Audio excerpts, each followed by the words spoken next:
සුබ උදෑසනක්. අද මගේ මාතෘකාව නිවසේ අයට නොඇසෙන මුළු ලොවටම ඇසෙන සත්‍යයේ පණිවිඩය. නිවසේ අයට නොඇසෙන මුළු ලොවටම ඇසෙන සත්‍යයේ පණිවිඩය.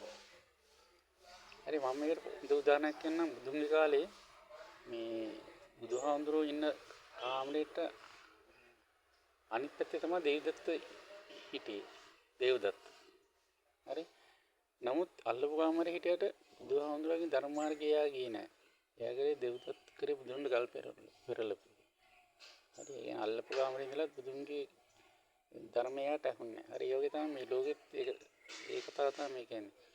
දැන් ගෙදරයට ඇහෙන්නේ මට ඊයේ අද උදේ කතා කරා කැනඩාවේ ටොරන්ටෝ වල ඉඳලා කාන්තාවක් කතා කරා. හරි. එයා සම්පූර්ණයෙන්ම එයාත් හමන්තවත්‍රාමුණගේ දේශනාව එක්කනේ.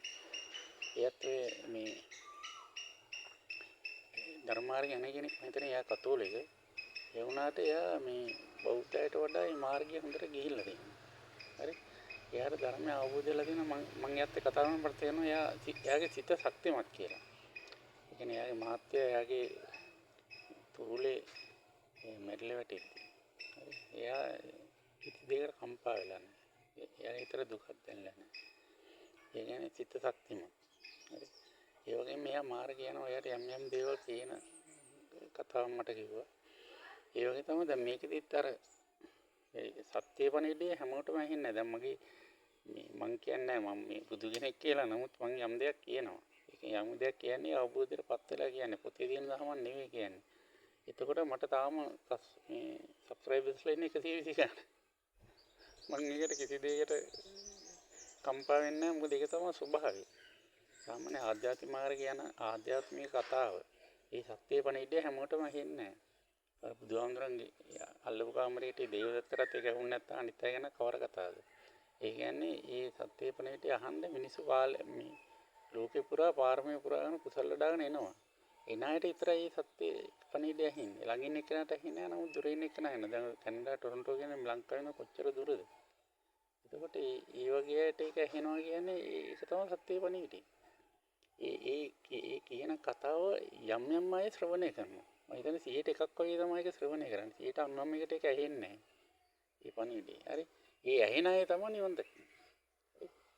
ශ්‍රවණය කිරීමෙන් තමයි නිවන් දකින්නේ. එතකොට ඒක ඇහෙන්න පෙර පින් කළ පාරමී පුරලා කුසල් වල තියෙනවනේ. ඒ අයට ටක් ගාලා ඒක ඇහෙනවා. දැන් අඟුලිමාල වුණත් ඇඟිලි 999ක් මෙල්ලේ බැඳගෙන බුදුහාමුදුරු මරන්න පස්සෙන් එනකොට අන්තිම මොහොතේ එයාට ධර්මයේ තේරෙනවා.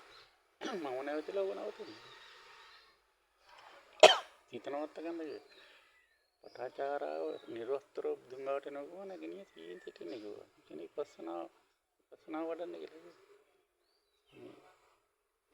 ඒකට මේ මිනිස්සු සෝපගලා ටිකේ අතරකඩ බිම තියන්නේ කියලා. අර ඒගොල්ලන්ගේ ඒ ධර්මයේ තේරෙනවා. දැන් ගොඩක් අය මේ ධර්මයේ තේරෙන්නේ. අර තේරෙන්න නැතිනම් ඒක ඒතර වාසනාවක් තියෙන්න ඕනේ. පාරමිත වල කුසල දෙපයට තමයි ධර්මයේ තේරෙන්නේ. ඉතින් එයා ළඟින් එකකට ඇහෙන්නේ දුරින් එකකට ඇහෙන්නේ. ඉතින් එයා මාත් එක්ක දැන් පැයක් විතර කතා කරගෙන හිටියා. මේ ආධ්‍යාත්මික මාර්ගය ලෝකේ හැමතැනම ඉන්නවා. ඒ හැමතැනම ඉන්න එකිනෙකා හමු වෙනවා. ඒක තමයි ආධ්‍යාත්මික පණිවිඩය. පණිවිඩය ශ්‍රවණය වෙන්න තනක් ස්ථානයක් කියලා ගන්න ඒක කොහේ හරි විශ්වයේදී හම්බ වෙනවා ඒක. හරි ඒ වගේ කතාවක් තමයි මෙතන තියෙන්නේ. තේරුම් ගන්න.